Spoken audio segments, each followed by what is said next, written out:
This is Hidden Killers Week in Review. A look back at the most prolific stories of the week. This is the Hidden Killers podcast with Tony Brueski. Featuring retired FBI Special Agent Jennifer Coffindaffer. Will Asa Ellerup get her Peacock G unit Payday? After all, that's being debated now, like legally being debated in the halls of Congress. Yes, in New York, they are now looking at proposed legislation being brought up specifically because of this case to try and tie up some of the little loopholes that exist in the Son of Sam law. This is a law, decades-old law, that initially blocked criminals from profiting off of their crimes. Good thing. You don't want people to do that sort of thing. It was amended to allow victims to sue for profits from movies and book deals. The expansion of the law that they're proposing right now is to, in fact, try and block Asa Ellerup from getting a payday on this. The new bill proposes expanding the Son of Sam law to include defendants' relatives. Attorney John Ray, representing the victim's family, also does support this move, as the outrage is palpable in this case, especially from the victims' families. And the lack of clarity, I think, that we all have as far as what Asa knew and when she knew it. Joining me to discuss, Jennifer Coffindaffer, retired FBI Special Agent. Jennifer, is this a good idea to put a law like this into place? When we look specifically at this case, it certainly makes a lot of sense. But does it really make sense for every single case when things like this are happening? I think it really has to be a case-by-case basis, but unfortunately, that's not the way our laws really work. Mm-hmm. It's probably going to be either they're going to implement it and it's going to affect all relatives, or it's not going to push through. You know, the big issue I have with it is when you look at victims that are true victims that were part of the family. Of course, we're all familiar with Carrie Rawson, Mm-hmm. and actually, Carrie Rawson and I today had a pretty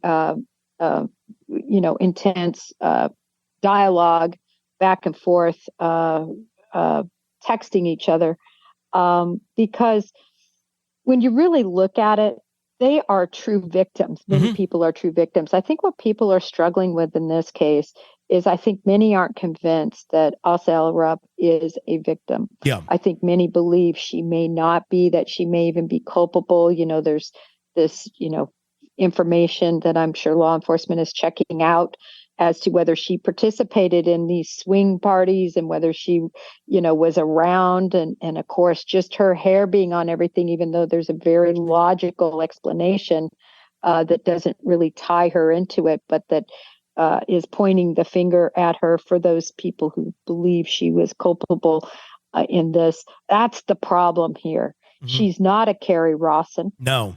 She is the opposite of that, really, in terms of public view.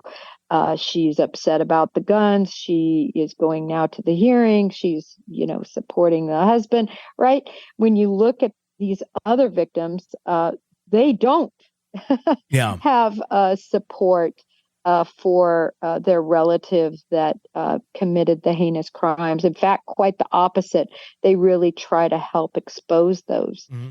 And so I think that that's why this law probably will not carry through, because it's just too broad and expansive. Carrie Rawson is the exact example that I brought up earlier today in a conversation. It's funny that you bring her up, because she's someone who advocates for victims who have gone through horrible things. Of course, Carrie, the daughter of Dennis Rader, the BTK killer out of Wichita, Kansas. And when someone is going to dedicate their life, essentially, that's the identity that she holds, not by her choice, but it is what it is. And she wants to help others who have been in situations like that and be an advocate for victims. If you're going to do that with your life, you have a right, I would say, with the good intentions that she has, to make money. Not necessarily, her goal, I know, is not to get rich or anything like that. It's to put food on the table and have a house over her head while trying to do good.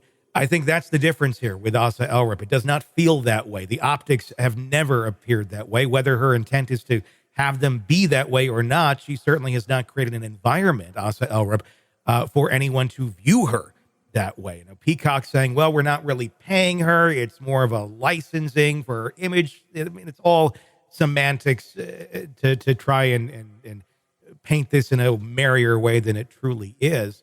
But you're exactly right. That is the thing.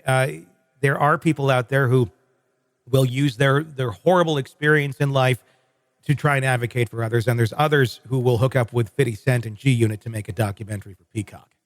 Right. One of the people, too, I wanted to point out is Melissa Moore, who is the Happy Face Killer's daughter. Yeah. And she's just an amazing advocate. And she does so much. And I will say, she has definitely been in Asa Ellerup's court. Yeah. So I found that at least initially, reaching out and so forth, wanting to be there for her. And so she's another advocate that really just stands out to me. And when you look at this, I think another big difference, and at the time it happened, I remember thinking, wow, this is groundbreaking, because usually these deals happen after sort of everything's over. Yeah. You have the book deals, and then it takes a long time to write the book. And so the book comes out, right? This was something so fast moving, where Peacock, of course, wants all this footage, right? They want her going into the courtroom, and then they want to hear later, they're going to document what those conversations were that she had with him and exactly what's going on. And I've always been concerned about that, Tony, because I just wonder if it could change any of her testimony potentially, because here she has this, $1 million figure that they want a certain type of narrative. Yeah, without a doubt, they want a certain type of narrative. I would guess if I was the producer of this documentary, the narrative I want is that Asa's going to say something on camera, it's going to get subpoenaed, and she's going to end up in jail as well. That nothing would be better for a documentary if you're going for shock and awe than that.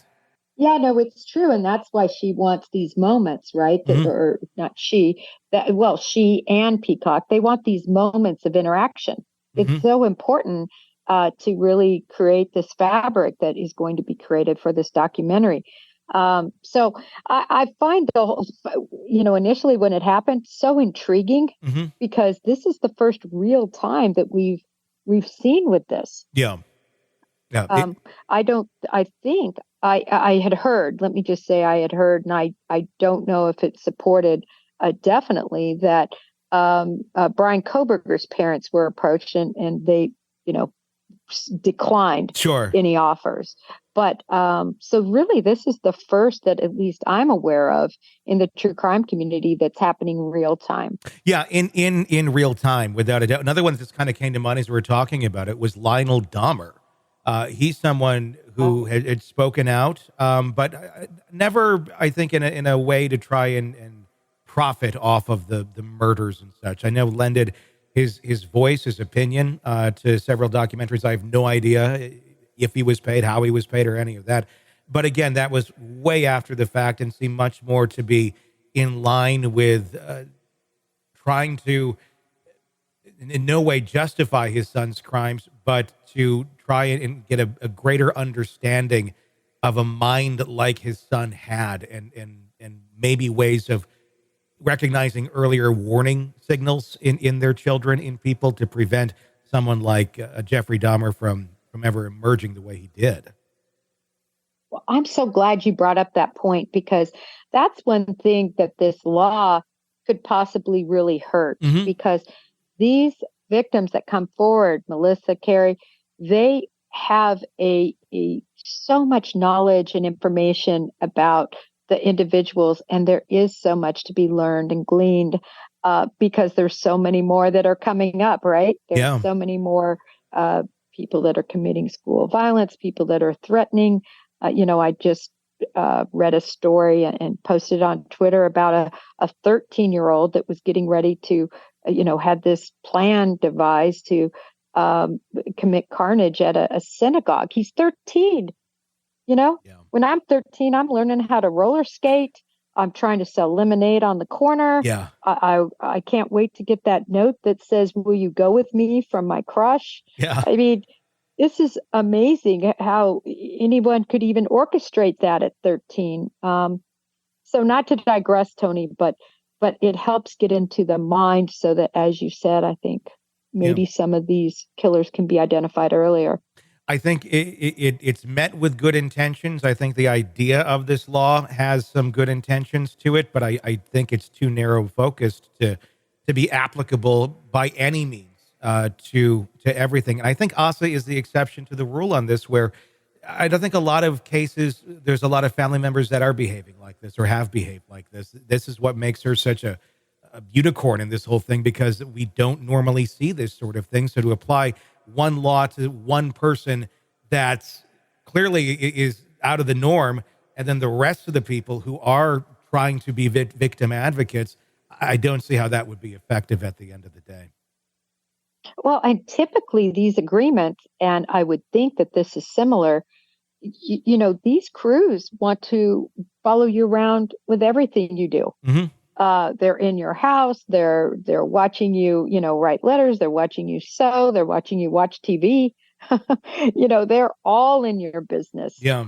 So it's so invasive, and she's willing to do that, for this dollar amount. So, which is fine, except for what about the victims? Yeah. Exactly. And I think that's what's so, just drives victim advocates crazy, is that the victims aren't getting any piece of the $1 million, and that's a huge figure. At the end of the day, I think if this documentary goes the way that I'm guessing the producers wanted to go, that she will incriminate herself or even more to Rex Heuermann in the process. $1 million doesn't really mean a whole lot if you can't spend it because you're locked up behind bars. I don't know that that's going to happen with her, but I guessing that's probably the goal or the intent, that there'll be some sort of incriminating information that comes out, is subpoenaed, and, well, you got the money, but what are you going to do with it now?